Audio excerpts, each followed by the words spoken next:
بسم الله الرحمن الرحيم. الحمد لله رب العالمين والصلاة والسلام على رسوله الكريم. أما بعد، قال الإمام أبو داود رحمه الله: باب في ذکر البصرہ، باب ہے بصرہ کے تذکرے کے بارے میں۔ بصرہ کا ذکر اس باب میں ہے، بصرہ شہر کا۔ قال الإمام أبو داود رحمه الله: حدثنا محمد بن يحيى بن فارس قال حدثنا عبد الصمد بن عبد الوارث قال حدثني أبي قال حدثنا سعيد بن جمهان قال حدثنا مسلم بن أبي بكرة قال سمعت أبي يحدث أن رسول الله صلى الله عليه وسلم قال: ينزل ناس من أمتي بغائط يسمونها البصرة عند نهر يقال له دجلة يكون عليه جسر يكثر أهلها۔ مسلم بن ابی بکرہ اپنے والد سے روایت کرتے ہیں، کہتے ہیں کہ میں نے اپنے والد کو حدیث بیان کرتے ہوئے سنا۔ مسلم بن ابی بکرہ اپنے والد سے، ان کے والد کون ہیں؟ ابو بکرہ۔ ابو بکرہ کا نام کیا ہے؟ نفیع ابن حارث۔ کہتے ہیں کہ رسول پاک صلی اللہ علیہ وسلم نے ارشاد فرمایا: ینزل ناس من امتی، میری امت کے کچھ لوگ اتریں گے، یعنی پڑاؤ ڈالیں گے، ٹھہریں گے، بغائطٍ، نشیبی جگہ میں، ایسی جگہ جس میں انسان عام طور پہ غائط کے لیے، قضاء حاجت کے لیے کہیں چھپ جاتا ہے تو کسی ایسی جگہ میں جاتا ہے جو نیچی ہو، چھپی ہو، کہیں نظر نہ آئے۔ ایسے یہ غائط یعنی مطمئن جگہ یا کشادہ یا بمعنی نشیبی جگہ۔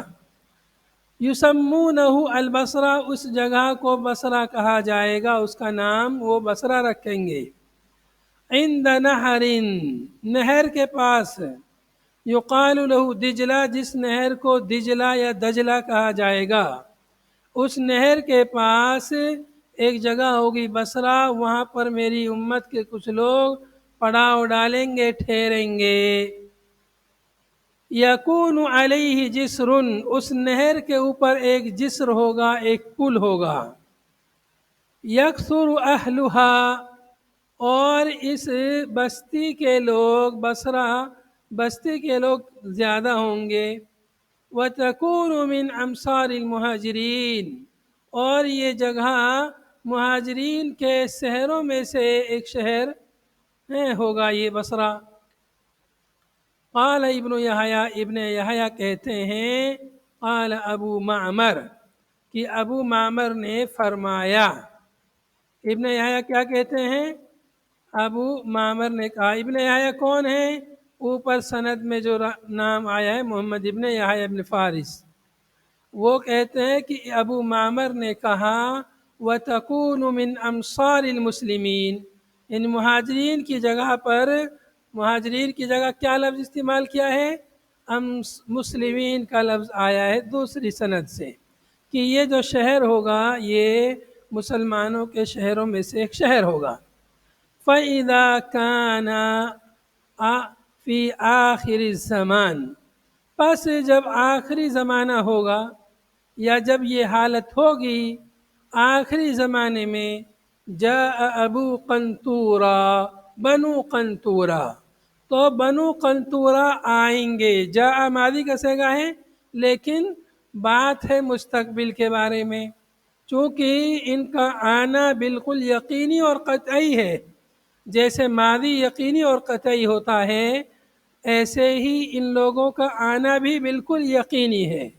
بنو قنطورہ، یہ بنو قنطورہ کون ہیں؟ بنو قنطورہ کے بارے میں ذکر کیا ہے کہ یہ لوگ جو ہے ترکوں کے جد اعلیٰ ہیں۔ بنو قنطورہ، ترک کون؟ ترک جن کا ذکر پیچھے حدیث میں گزرا ہے، ترک، اور آگے ان کے اوصاف آ رہے ہیں۔ تو ترکوں کے یہ جد اعلیٰ ہیں قنطورہ، اور بھی مختلف معنی ذکر کیے ہیں شارحین نے، تو اتنا یاد رکھیں کہ بنو قنطورہ ترکوں کے جد اعلیٰ۔ بعض نے کہا کہ اس سے مراد تاتاری لوگ مراد ہیں۔ بعض نے کہا کہ ہو سکتا ہے یہ لوگ آخری زمانے میں آئیں گے قیامت سے پہلے، واللہ عالم۔ آگے ان کے اوصاف بیان ہوئے، اعراض الوجوہ، ان کے چہرے چوڑے ہوں گے، چپٹے چہرے، صغار العین، آنکھیں چھوٹی چھوٹی ہوں گی، حتی ینزلوا علی شط النہر، یہاں تک کہ یہ لوگ ایک نہر کے کنارے پر اتریں گے، پڑاؤ ڈالیں گے۔ شط یعنی جانب، کنارہ، نہر کے ایک جانب ایک طرف یہ لوگ آئیں گے، اتریں گے۔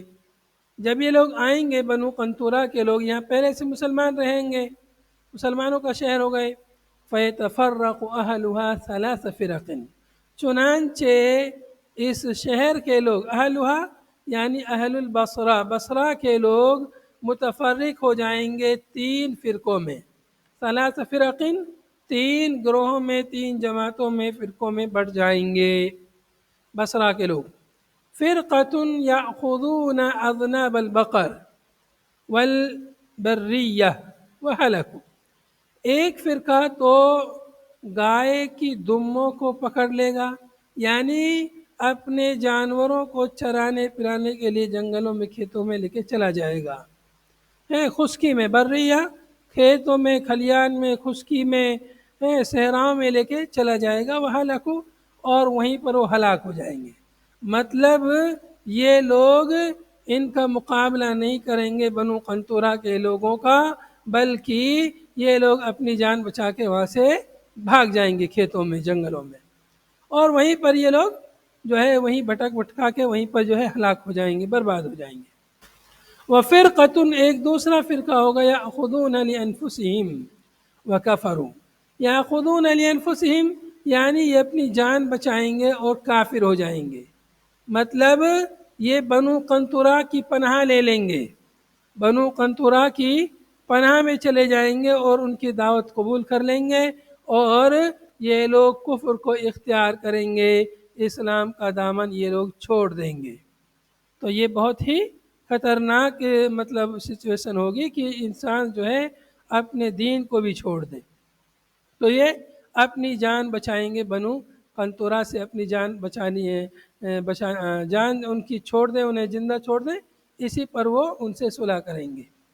وَفِرْقَةٌ يَجْعَلُونَ ذَرَارِيَّهُمْ، تیسرا فرقہ، تیسرا گروہ، یجعلون ذراریہم، یہ کر لیں گے اپنی ذریت کو، اپنی اولاد کو، خلف ظہورہم، اپنی پیٹھ پیچھے، یعنی اپنی اولاد کو پیٹھ پیچھے چھوڑ کر کے ان کا مقابلہ کریں گے، دشمن کا، یقاتلونہم، اور ان سے قتال کریں گے اور ان سے جہاد کریں گے۔ وَهُمُ الشُّهَدَاء، یہی لوگ ان میں سے جو یعنی مر جائیں گے، قتل ہو جائیں گے، ان لوگوں میں سے جو لوگ، وہ کیا ہوں گے؟ یہی حقیقی معنوں میں شہید ہوں گے، یہی کامل شہید یا شہادت کے درجے کو پہنچیں گے۔ باقی پہلے دوسرے فرقے میں سے کوئی مرے گا تو وہ یعنی شہید نہیں کہلائے گا۔ اس حدیث میں اللہ کے نبی صلی اللہ علیہ وسلم نے مستقبل کے بارے میں کچھ خبریں دی ہیں جو آپ صلی اللہ علیہ وسلم کی حقانیت کی دلیل ہے، اور اس میں ایک شہر کا بھی ذکر آیا، بصرہ شہر کا ذکر آیا، جو نبی صلی اللہ علیہ وسلم کے زمانے میں وہ شہر نہیں تھا، بعد میں اس شہر کا وجود آیا تھا، بعد میں وہ شہر وجود میں آیا تھا، کہ کہتے ہیں کہ حضرت عمر رضی اللہ عنہ کے زمانے میں اس شہر کو آباد کیا تھا۔ اور یہ بغداد جو شہر ہے، بغداد ہی کے قریب ہے، بغداد بھی نبی صلی اللہ علیہ وسلم کے زمانے میں نہیں تھا، اس کو جو ہے بنو عباس کے خلفاء نے اس کو قائم کیا تھا، اس کو بنایا تھا۔ تو اللہ کے نبی صلی اللہ علیہ وسلم نے پیشین گوئی فرمائی اور وہ ثابت ہوئی، شہر جو ہے بس گیا ہے اور شہر موجود ہے۔ باقی یہ جو لوگ بنو قنطرہ کے لوگ آئیں گے، یہ آ چکے ہیں یا آئیں گے ابھی، اس بارے میں مختلف اقوال ہیں علماء کے۔ بعض علماء کا کہنا ہے، ملا علی قاری فرماتے ہیں کہ یہ واقعہ ہو چکا ہے، سن 656 ہجری میں یہ واقعہ ہو چکا ہے، سن 56 ہجری میں، اور وہاں پر بنو قنطرہ کے لوگ آئے، تاتاری لوگ، اور انہوں نے وہاں پر حملہ کیا۔ بعض نے کہا کہ ہو سکتا ہے کہ آخری زمانے میں قیامت سے پہلے اس طرح سے وقوع پذیر ہو، واللہ اعلم۔ تو یہاں پر چونکہ یہ لوگ جو ہے جو بنو قنطرہ کے لوگ ہیں یہ مطلب کافر ہیں، تو کفار جب حملہ کرے اپنے ملک پر تو ان کا مقابلہ کرنا چاہیے، ایسی صورت میں بھاگنا نہیں چاہیے بلکہ ان کا مقابلہ کرنا ضروری ہے۔ یہ فتن نہیں، یہ ملاحم میں یہ چیز داخل ہے۔ اگلی حدیث قال الامام ابو داود رحمہ اللہ حدثنا عبداللہ بن الصباح قال حدثنا عبد العزيز بن عبد الصمد قال حدثنا موسى الحناد لا اعلمه الا ذكره، یہ کہتے ہیں عبدالعزیز بن عبد الصمد کہتے ہیں کہ ہم سے حدیث بیان کی موسیٰ بن حناد نے، لا میں نہیں جانتا مگر یہ کہ انہوں نے ذکر کیا اس حدیث کو موسیٰ بن انس سے، مطلب بالیقین بات نہیں تھی، تھوڑا سا انہیں اس میں یعنی شک تھا، بالجزم بات نہیں کہی، اس لیے بعض علماء نے اس لفظ کو جو ہے لے کر کے اس سند پر کلام کیا ہے۔ عن موسى بن انس عن انس بن مالك رضی اللہ عنہ ان رسول اللہ صلی اللہ علیہ وسلم قال کہ رسول پاک صلی اللہ علیہ وسلم نے ارشاد فرمایا لہ ان سے، انس بن مالک سے، یا انس اے انس ان الناس یمسرون امصارا، یقینا لوگ شہر آباد کریں گے، یمسرون امصارا شہر قائم کریں گے، یؤسسون الامصار مختلف شہروں کی بنیاد ڈالیں گے، وَإِنَّ مِصْرًا مِنْهَا اور ان شہروں میں سے ایک شہر ہوگا يُقَالُ لَهُ الْبَصْرَةُ أَوِ الْبُصَيْرَةُ جسے بصرہ یا بصیرہ کہا جائے گا، بصرہ یا بصیرہ کہا جائے گا۔ بصرہ شہر یہ کہاں پر ہے؟ عراق میں ہے، عراق میں، اور ایک بصرہ یا کے آخر میں الف مقصورہ کے ساتھ آتا ہے، وہ ملک شام میں ہے۔ بصرہ آخر میں الف مقصورہ کے ساتھ جو ہے وہ ملک شام میں ہے، اور یہ بصرہ آخر میں جو تا مدورہ ہے تو یہ بصرہ ملک عراق میں بغداد کے قریب۔ فَإِنْ أَنْتَ مَرَرْتَ بِهَا پس اگر تم وہاں سے گزرو، اگر تمہارا گزر ہو اس شہر کے پاس سے، او دخلتها یا تم اس شہر میں داخل ہو کسی کام سے، فَإِيَّاكَ وَسِبَاخَهَا ایاکا کے بعد جب واو آتا ہے تو تحذیر کے معنی میں ہے، اجتناب اور پرہیز کرنے کے معنی میں، بچو، تم پر ضروری ہے کہ تم بچو اس کے سباخ سے۔ سباخ کس کو کہتے ہیں؟ سباخ کہتے ہیں نمکینی مٹی، کھاری مٹی ہے، ایسی مٹی ہے جس میں کھار گھوم رہا ہو، دوڑ رہا ہو، کھاری پانی کی وجہ سے یا نمکینیت کی وجہ سے، اس کے سباخ سے تم دور رہو، بچو۔ وَقِلَاءَهَا اور اس کے قلعہ سے، قلعہ کہتے ہیں کہ قلعہ یہ بصرہ میں ایک جگہ کا نام ہے، قلعہ سے جو ہے بچو، اس سے دور رہو۔ وَسُوقَهَا اور اس کے بازار سے بچو، اس کے بازار سے دور رہو، اس کے بازار سے دور رہو۔ تو نبی صلی اللہ علیہ وسلم نے انہیں کئی وصیت فرمائی کہ ان چیزوں سے دور رہنا ہے، اس کی نمکینی مٹی سے، مکان قلعہ سے، بازار سے، وَبَابَ أُمَرَائِهَا اور اس کے جو امراء ہیں ان کے دروازے سے دور رہو، مطلب جو امیر ہیں، وہاں کے رئیس ہوں گے، سردار ہوں گے، ان کے دروازوں پر نہیں جانا ہے، ان سے دور رہنا مطلب۔ وَعَلَيْكَ بِضَوَاحِيهَا اور تم پر لازم ہے اس کے ضواحی، اس شہر کے ضواحی، اس کے کنارے، اطراف میں رہو، اندر نہیں جاؤ، فلاں فلاں جگہ نہیں جاؤ، کناروں پر رہ کے اپنا کام چلاؤ اگر وہاں جانا ہو تو۔ فَإِنَّهُ يَكُونُ بِهَا خَسْفٌ وَقَذْفٌ وَرَجْفٌ اس لیے کہ اس شہر میں ایک خسف ہوگا، مطلب زمین دھس جائے گی، قذف ہوگا، قذف یعنی اوپر سے آسمان سے پتھروں کی بارش ہوگی، ورجف اور رجف یعنی زلزلہ، زمین وہاں کی تھر تھر آئے گی، تو اس لیے فلاں فلاں فلاں جگہ نہیں جانا۔ وَقَوْمٌ يَبِيتُونَ يُصْبِحُونَ قِرَدَةً وَخَنَازِيرَ اور ایک قوم، کچھ لوگ ایسے ہوں گے جو رات گزاریں گے، یبیتون رات گزاریں گے، یصبحون قردة وخنازیر جب صبح کریں گے تو وہ بندر اور خنزیر بنے ہوئے ہوں گے، رات کو سوئیں گے تو انسان بن کے سوئیں گے، اور صبح کو وہ بندر اور خنزیر بنے ہوئے ہوں گے، ان کے اپنے اعمال کی وجہ سے، ان کی نافرمانیوں کی وجہ سے اللہ کا عذاب ان کے اوپر نازل ہوگا، اس لیے ایسے نافرمان لوگوں سے تمہیں دور رہنا ہے اور اپنے آپ کو ان چیزوں سے بچا کے رکھنا ہے۔ اس حدیث میں بھی اللہ کے نبی صلی اللہ علیہ وسلم نے مستقبل کے بارے میں پیشین گوئی فرمائی ہے کہ ایسا ایسا ہوگا اور فلاں شہر میں ہوگا، اور نبی صلی اللہ علیہ وسلم نے شہر کا نام بھی لیا کہ ایک شہر اس نام سے قائم ہوگا، اور تم کو اگر وہاں جانا پڑے، تمہارا اگر وہاں گزر ہو تو فلاں فلاں جگہ نہیں جانا بلکہ فلاں جگہ تمہیں رہنا ہے۔ اگلی حدیث اس باب کی آخری حدیث، قال الامام ابو داود رحمہ اللہ حدثنا محمد بن المثنى قال حدثني ابراہیم بن صالح بن درہم قال سمعت ابی يقول انطلقنا حاجین او حاجین، یہ کہتے ہیں ابراہیم بن صالح کہتے ہیں کہ میں نے میرے والد کو فرماتے ہوئے سنا، ان کے والد کہتے ہیں کہ ہم چلے، انطلقنا ہم چلے، حاجینا یعنی ان کے ساتھ اور بھی کچھ لوگ ہوں گے، حج کرنے کے لیے چلے، حج کی نیت سے ہم لوگ گئے، یعنی مکہ مکرمہ گئے حج کرنے کے لیے۔ فَإِذَا رَجُلٌ، تو جب وہاں گئے مکے میں، فَإِذَا رَجُلٌ یعنی واقف یا قابلنا، تو ہم نے ایک آدمی سے ملاقات کی، ایک آدمی ہم نے دیکھا وغیرہ، یہ مطلب عبارت میں یہاں پر مطلب تھوڑی سا تخفیف اور مختصر عبارت ہے۔ تو ہم نے ایک آدمی کو دیکھا، فقال لنا، ایک آدمی سے ملاقات ہوئی یا ایک آدمی کھڑا تھا وہاں، فقال لنا، تو اس آدمی نے ہم سے کہا، اس آدمی سے مراد کون ہے؟ اس آدمی سے مراد حضرت ابو ہریرہ رضی اللہ عنہ ہے، جیسا کہ آگے آ رہا ہے۔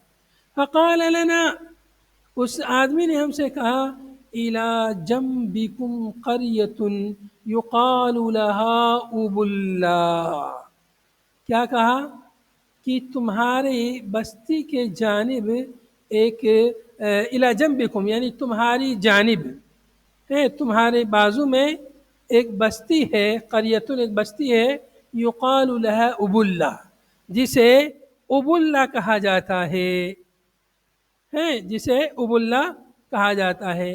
یہاں پر سوالیہ نشان ہے، مطلب سوالیہ طور پہ کہا کہ کیا تمہارے قریب میں کوئی بستی ہے جسے ابلا کہا جاتا ہے؟ استفہام ہے گویا کہ یہاں پر، الی جنبکم قریۃ یقال لها ابلا، استفہامی انداز میں کہا کہ کیا تمہاری طرف، تمہارے پاس، تمہاری پڑوس میں کوئی بستی ہے جسے ابلا کہا جاتا ہے؟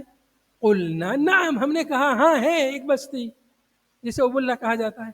قال من یضمن لی منکم، حضرت ابو ہریرہ نے کہا، یہ آدمی جو ہے انہوں نے کہا، من یضمن لی منکم ان یصلی لی فی مسجد الاشار رکعتین او اربعا، کون میرے لیے تم میں سے ضمانت دیتا ہے اس بات کی کہ وہ میرے لیے نماز پڑھے مسجد اشار میں رکعتین، 2 رکعت، او اربعن یا 4 رکعت، ویقول اور وہ کہے نماز پڑھ کر کے یا نماز پڑھنے سے پہلے یہ کہے، یہ نیت کر لے کہ ہذہ لابی ہریرہ، کہ یہ 2 رکعت، یہ 4 رکعت ابو ہریرہ کے لیے ہیں، یا ان کا ثواب ابو ہریرہ کے لیے ہے۔ یہ کون ہے جو ایسا کر سکے؟ یعنی وہ بستی جو ابلا بستی ہے، وہاں پر ایک مسجد ہے، مسجد اشار، اس مسجد میں کون میرے لیے 2 رکعت نماز پڑھے گا؟ میں تو وہاں نہیں جا سکتا، اتنی دور ہے، کیسے جاؤں کیسے آؤں، اتنا لمبا سفر، لیکن تم وہاں رہتے ہو تو میری طرف سے 2 رکعت یا 4 رکعت نماز کون پڑھے گا تم میں سے؟ کیوں پڑھنا ہے وہاں پر؟ پھر آگے وجہ بیان کی، سمعت خلیلی، چونکہ میں نے میرے خلیل سے سنا، یعنی ابو القاسم صلی اللہ علیہ وسلم، نبی پاک صلی اللہ علیہ وسلم سے سنا، یقول آپ فرما رہے تھے، ان اللہ یبعث من مسجد الاشار یوم القیامہ شہداء، یقیناً اللہ سبحانہ وتعالی مسجد اشار سے اٹھائے گا قیامت کے دن شہداء کو وہاں سے اٹھائے گا، لا یقوم مع شہداء بدر غیرہم، شہدائے بدر کے ساتھ میں کوئی ان کے علاوہ کوئی اور نہیں کھڑا ہوگا، ان کے قائم مقام، ان کے برابر، ان کے ہم پلہ شہدائے بدر کے ہم پلہ، شہدائے بدر کے برابر ان کی منزلت، ان کا مقام جو مرتبہ ہے اس کے جیسے اور کوئی شہید نہیں ہوں گے سوائے ان شہیدوں کے جو مسجد اشار سے اٹھائے جائیں گے، مسجد اشار سے جو کھڑے ہوں گے، ان شہداء کا بہت مقام ہے۔ قال ابو داؤد، امام ابو داؤد کہتے ہیں هذا المسجد مما یلی النہر، یہ مسجد اشار یہ وہی ہے جو نہر کے قریب ہے، نہر سے متصل ہے، نہر فرات، نہر سے مراد یہاں پر نہر فرات مراد ہے کہ نہر فرات کے قریب جو مسجد ہے یہ وہی مسجد مراد ہے۔ اس حدیث میں بصرہ کا تو کہیں ذکر نہیں ہے، لیکن مؤلف نے حدیث اسی باب کے تحت ذکر کی ہے کہ ہو سکتا ہے کہ یہ جو ہے بصرہ شہر مراد لیا ہو اس بستی سے انہوں نے، یا جو ہے کچھ اور مناسبت ہو، اللہ عالم۔ لیکن حدیث کیا ہے کہ ضعیف ہے، حدیث کی سند ضعیف ہے، اس کی سند اور متن دونوں میں نکارت ہے۔ سند میں ابراہیم بن صالح بن درہم یہ ضعیف راوی ہیں، ابراہیم بن صالح بن درہم یہ کیا ہے؟ ضعیف ہے، اس لیے حدیث کی سند ضعیف ہے۔ اور متن میں نکارت کیا ہے؟ متن میں نکارت یہ ہے کہ ان آدمی نے 2 رکعت نماز اپنی طرف سے پڑھنے کے لیے کہا، حالانکہ عبادت بدنیہ میں نیابت نہیں ہوتی ہے، عبادت مالیہ میں نیابت ہوتی ہے، درست ہے کہ میری طرف سے صدقہ کر دو، زکوٰۃ دے دو، یا یہ کہ حج کر لو، عبادت مالیہ میں یہ چیز ہے، لیکن جو خالص عبادت بدنیہ ہیں ان میں نیابت نہیں ہوتی ہے۔ یہ اس کسی حدیث سے ثابت نہیں ہے عبادت بدنیہ میں نیابت کرنا، کسی کی طرف سے کوئی نماز پڑھ لے، یہ کہیں بھی ثابت نہیں ہے صحیح حدیث سے۔ تو جب صحیح حدیث سے ثابت نہیں، یہاں ضعیف حدیث میں اس کا ذکر ہے، تو مطلب یہ سند میں یہاں پر نکارت موجود ہے اور متن میں بھی نکارت موجود ہے۔ سند میں حدیث راوی ضعیف ہیں اور متن اس کا جو ہے دیگر صحیح حدیثوں کے منافی ہے، تو اس لیے یہ حدیث جو ہے ضعیف ہے، اس میں جو باتیں آئی ہیں وہ یعنی درست نہیں ہیں۔ یہ جو فضیلت وغیرہ یہاں بیان ہوئی ہے شہدائے بدر کے مقام و منزلت کے برابر دوسروں کو جو بیان کیا جا رہا ہے، یہ بات جو ہے درست نہیں ہے۔ ھذا وصلی اللہ وسلم علی نبینا محمد وعلی آلہ وصحبہ اجمعین، سبحانک اللہم بحمدک، نشہد ان لا الہ الا انت، نستغفرک ونتوب الیک، والسلام علیکم ورحمۃ اللہ وبرکاتہ۔ یہاں پر ہم تاریخ لکھ دیتے ہیں، آج کی تاریخ۔